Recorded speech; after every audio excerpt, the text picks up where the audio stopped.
So how do you get to a position where crypto is respectable? I think it just takes time.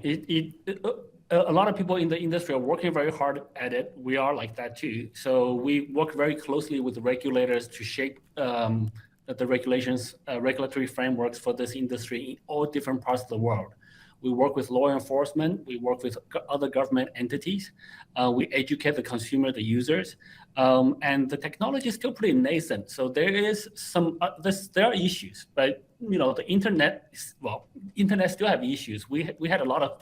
We spent 45 minutes before we came onto the program with microphone issues. So technology evolves. Right. So what's the one thing you want to see?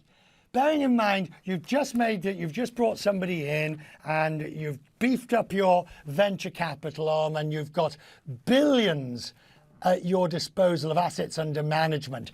What's the one change that you believe needs to happen, the practical change that needs to happen?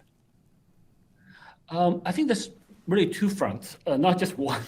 I think on the one side, we really need to work closely with the regulators to shape the regulations positively for this industry. There's a lot of misunderstanding. There's a lot of misconceptions about this industry.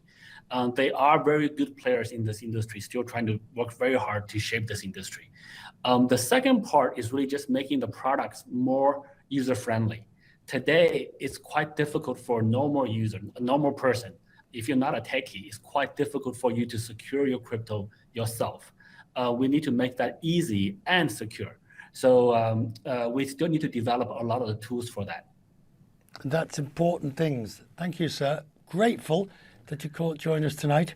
And also the regulatory issues, the different countries. I mean, you've had your own problems, of course, between the UK and the US, and where one person has one account in one place that's now got an account in another. Can these sort of issues be resolved easily? Absolutely. So I think we had some issues before, but we had some frictions with regulators before. But over the last 6 months or 8 months or so, we've gotten licenses in France, Italy, Spain, Dubai, Bahrain, Abu Dhabi, and we also have 45 state licenses in the United States, Binance US. So and 5 or 6 of them were obtained in the last 6 months. So we're making progress. Yeah, it's not easy, but progress is being made. I like that. Not easy, but progress. If we can all live with that in most ways of life. Thank you, sir. Grateful to have you with us tonight. Thank you.